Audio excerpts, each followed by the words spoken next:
Okay, good morning and welcome back everyone to our Tuesday morning market outlook session. My name is Tony Zhang. I'm the chief strategist here at Options Play. And not a whole lot has changed since we have spoken a couple of weeks ago. Welcome back, everyone. I'm looking forward to giving you another market update here today.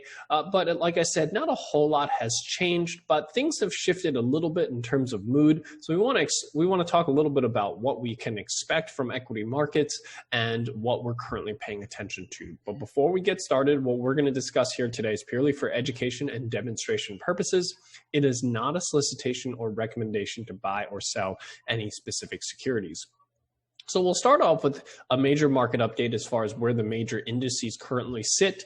They are currently in a better shape. We'll also talk a little bit about seasonality and how we currently sit within the broader context of that. Then we'll talk about the sector rotation model. We've seen a lot of weird rotation here over the past couple of weeks. So we'll talk a little bit about that and what that means for us. The fixed income markets, largely the inflationary concerns have eased a little bit. Interest rates have started to come down. That's provided a little bit more confidence for equity investors to step in, and we've seen that from the major indices. We'll talk a little bit about that. Some of the commodities, big changes here from gold and crude. We'll talk a little bit about the economics, specifically around job numbers and how that is affecting the way that equity markets are currently working, and then we'll share with you some of our ideas. But the primary question that I want to help investors answer from today's session is, has the recent market consolidation set us up for another rally? That seems to be the question a lot of investors are currently asking. So we want to try to answer that question here from today's session. So my name is Tony Zhang. I'm the chief strategist here at Options Play. And I want to share with you my charts, my economic research, my technical research, and seeing how I would use how I'm currently viewing the markets. So like I said, we'll start off with our seasonality charts. And I think it's important to take a look at just where we currently sit in terms of seasonality. We came off of May, which is one of the weaker months in terms of performance for the S&P, and we're entering now June, which is one of the I would say average months, if you will, up about 77 basis points on average for June, going into July, which is one of the strongest months or the strongest month out of the year with respect to market performance. So we're entering 2 months that are relatively strong. 57 and 59% of the time these months are positive, and they're positive by a fair amount during these 2 months. So we're entering a time that's actually potentially suitable here for equities. So now, if we take a look at the charts here for the S&P 500, the weekly chart remains on a very strong upward trajectory. The daily chart has struggled a bit here over the past few weeks as have consolidated quite a bit after reaching this high around mid-April or so. The markets have largely been sideways since then, and we've established this double top here over the past few weeks. And now we're pushing this double top here again and potentially looking for that breakout here to the upside. Now, the question is, are we going to break out, and how much further can this and the equity markets go? So we have to look at a few things to try to answer that question here, but that certainly is where many of the indices currently sit. We look at Qqq, the Nasdaq 100 index, very similar price action here, not quite near the all-time highs yet, but certainly starting to push higher here back towards the all-time highs. If we can break out above those all-time highs on the S&P and the Nasdaq 100 index, that certainly puts equities as a whole in a much more bullish phase. And then when we take a look at small caps, IWM, very similar price action here as well. Double top, potential breakout here of the double top back towards its all-time highs. IWM, unlike the other indices, have been range-bound for quite some time, pretty much since February. IWM has made no progress since then, has a potential breakout here. So if we do get a breakout here for IWM, if you look at it on a weekly chart, what you have here is a very strong move, stronger than the other markets, the Nasdaq and the S&P. And after a big, strong move here, what you typically have is a consolidation range. And then when you get a breakout here of that range here to the upside, that projects a fairly sizable move here to the upside for small caps. We haven't seen the breakout yet, but certainly over the past couple of weeks, this is what seemingly is being built right now. And if we look underneath the covers, we look at RSP, the equal weight S&P 500 index, also showing fair amount of strength here, actually printing, if I'm not mistaken here, yesterday, a new relative high high. Unlike the S&P, which has struggled to get back to that new relative high, RSP starting to show some strength here. So this is showing us that market breadth is fairly strong here. That typically would suggest or favor a breakout rather than a failure at this all-time high. And we can also look at market breadth in a few other ways. We can look at accumulation distribution, which, as we've seen, is starting to continue to print new highs here. That is another piece of evidence that market breadth is strong here, and we can see that potential breakout here. The number of stocks that is above its 50-day moving average also made a new relative high here yesterday after the equity markets have failed to make new highs. As you can see, the number of stocks that are above its 50-day moving average is now at 65% or so more than half the stocks, and breaking out above the 200-day moving average. This is all, if you look at the evidence here, constructive of a potential breakout here. Now, the question from my perspective is not so much, are we going to see a breakout? I think that most investors here are fairly confident that you are going to see a breakout. The question is really how big of a breakout. It's hard to answer that question. We'll try to touch up on some things that help us give us some context here, but that seasonality chart is one piece of context.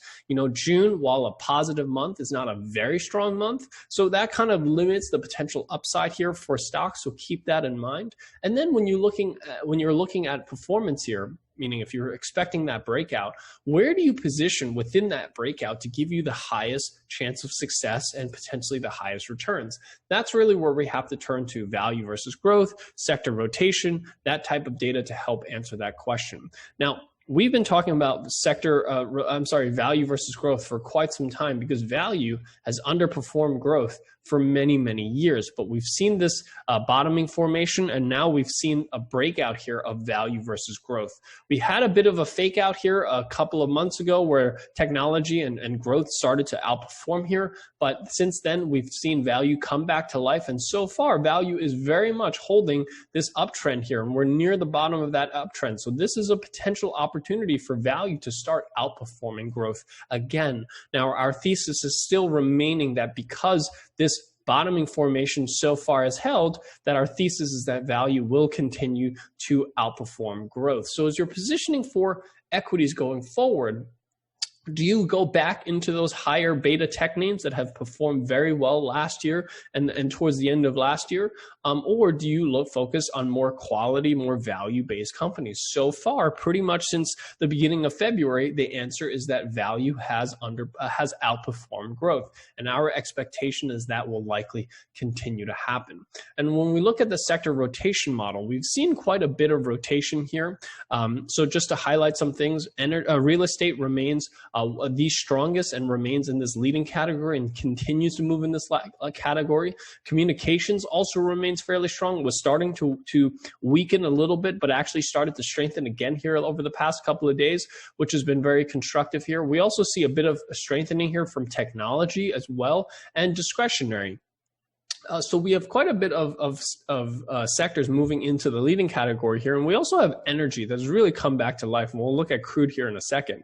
But energy has started to come back here as crude started to break out to new relative highs here as well. You have industrials that is slowly coming back around here, not quite there into the improving or leading category, but certainly moving in that direction.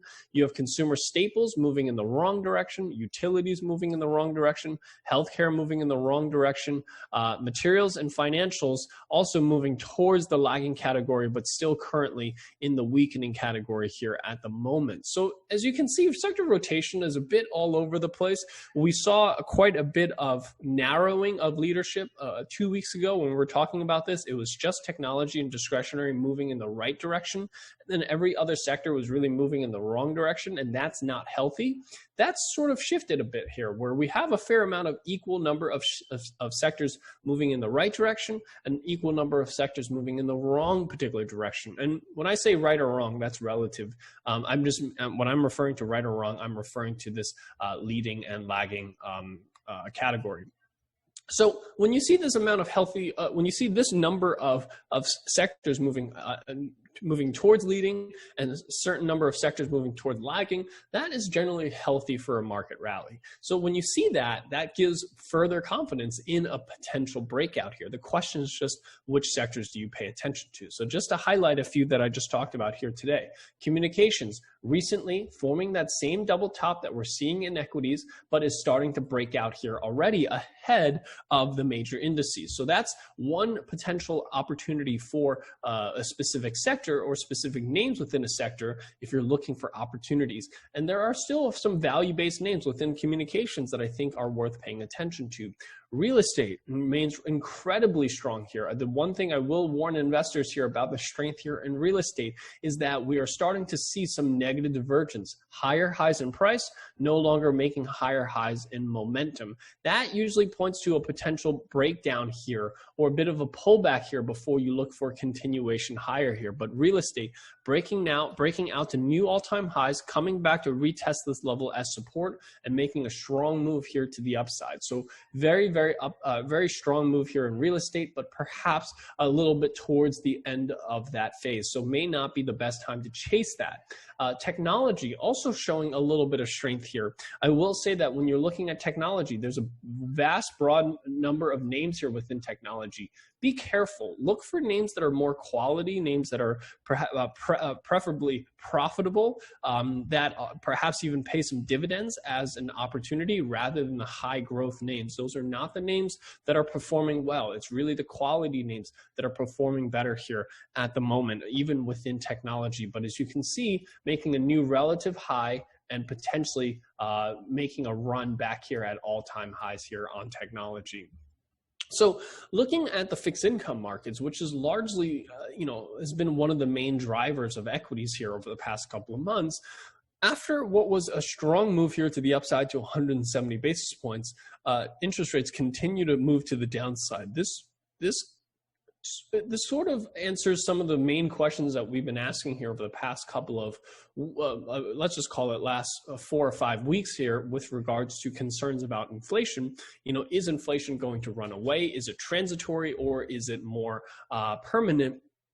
So far, looking at the data with the 10-year yield near the bottom of the range at 155 basis points, the market seems to feel that it's a bit more transitory. And we should look at some of the economic numbers to help us confirm that. But the fixed income market certainly right at the moment is a little less concerned about inflation being more permanent, and the fact that we're trading back near 155 basis points and TLT, we've seen quite a bit of strengthening here from TLT near the top of its recent range here between 136 and 140 or so, showing us that investors are not as concerned about inflation perhaps as they were even a couple of weeks ago. So this has provided, again, a little bit more confidence for equity investors that they don't feel that yields are going to rise to 2% by in the next few months or so. It still very well can happen, but the data is certainly starting to show us that perhaps the concerns around inflationary concerns over the past few weeks may be slightly overblown, and markets are starting to ease off some of those concerns here. That's providing some confidence here, but we do continue to see commodities rally here. This is one spot that I think is very important to pay attention to because commodity prices continue to climb. We're talking about raw material goods for pretty much all consumer discretionary, consumer staple goods, whether you're talking about base metals, aluminum, iron ore, everything that goes into products that you buy every single day, to corn, to soybeans, to the food that you eat, or the products that you eat in terms of food. These are all things that cause inflationary concerns in consumer goods. These have not eased. So this is one segment of the market where inflationary concerns are still very high. So this is one thing that we need to pay attention to because we continue to see commodities rally, including gold.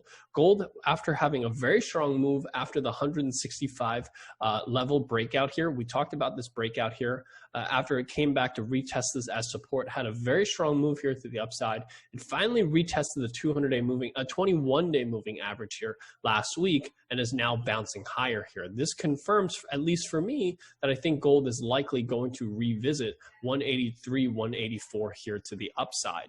And we saw over the weekend crude starting to break out here as well, or last week, breaking out above its recent double top or triple top high, however you want to confirm it. And it's perhaps coming back to retest this level as support and could continue moving higher here. It could very well just come right back into this range. That's yet to be seen. But we're starting to see crude break out here to the upside. So as we see more inflationary concerns from raw materials and commodities, that is still one aspect of the market that we want to pay attention to. But the major concerns around inflation have largely been around wage growth, wage inflation. This has eased a little bit with the recent job reports coming out higher, better than expected. 987 was the actual ADP non-farm versus the 650 that was expected. We continue to see unemployment claims trend in the right direction. This is telling us that more workers are re-entering the workforce. That is hopefully going to ease some of the inflationary concerns that many investors are concerned about, that the last month's jobs report really kind of concerned a lot of investors. This is returned back to what was a bit more normal. So that's something that is positive to look at from an inflationary concern perspective. But the one thing that I do want to still continue to point out here is that, inflationary concerns are still very elevated compared to what we've seen over the past few years here or so. So it's not all gone away just yet, but we're starting to see signs of this easing. There are still many aspects or some certain subsectors that we need to pay attention to, specifically consumer staples, consumer discretionary, even automobiles, one of the main contributors of inflation right now because of the chip shortages for new cars has caused used cars prices to rise substantially. This is beneficiary for auto repair stocks, auto maintenance stocks like O'Reilly Parts, Advanced Auto Parts, these types of names. So inflationary concerns can cause some downsides in the markets in certain cases, but also provide some opportunities in others. It's just important to understand where to look. So when we look at opportunities here in the broader markets, we have to look at it in a few different ways. So some of the ideas I want to share with you here today take advantage of the things that we talked about here. It takes advantage of the value versus growth, takes advantage of the strength in certain sectors. So one sector that we want to pay attention to is still the reopening trade, because as we see, the inflationary concerns are starting to ease a little bit. We're starting to see interest rates fall, and we're starting to see an acceleration back with respect to with respect to vaccine rollouts. And that has rolled out quite a bit of travel here, both internationally and domestically. Domestically, travel is starting to look fairly strong, at least on the leisure side. Corporate travel is starting to see some decent movement in the right direction.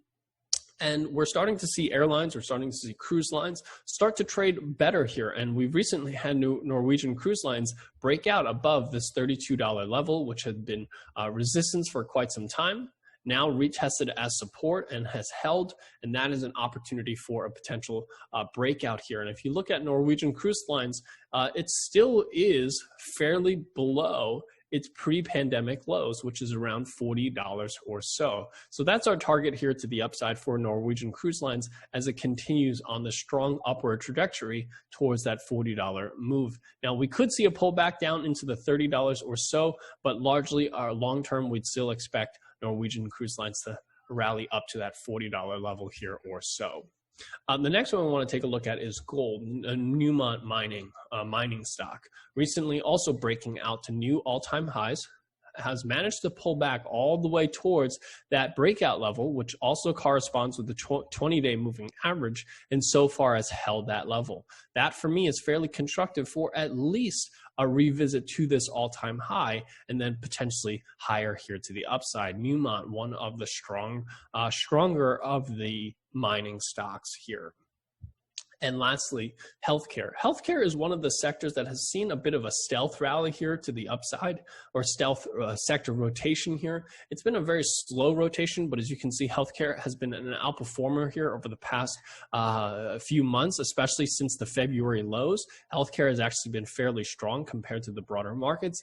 And you have one of the strongest names within healthcare, United Health Group, that has recently pulled back here over the past couple of weeks as markets showed a little bit more strength. Healthcare has seen seen a little bit of weakness here, and I think that's your opportunity to look for further upside, especially the fact that it's now pulled back below the 21-day moving average. As you can see, it has not pulled back below the 21-day moving average pretty much since mid-February, reached that all-time high, managed to pull back here, and now I think is your opportunity for a breakout here. So that's how I'm currently looking at the markets. Like I said, things are certainly shaping up better in the right direction. Things are not out of the woods just yet, and seasonality and complacency of the markets right now trading near all-time highs, is not the best timing for longs, but it does provide more confidence for equity markets, and we are expecting to see likely a breakout here. But I will be, I would say, cognizant of the fact that despite we are fairly confident in the markets, we don't necessarily see a ton of upside here in the broader markets at the moment. But it's something that you want to pay attention to as far as the directional view of the markets. Just be aware of in my opinion, the size of the potential upside here at the moment, which I think may be somewhat limited. So with that covers what I wanted to share with you here today. I hope that this was helpful in giving you a better understanding as to how I'm viewing the markets and viewing the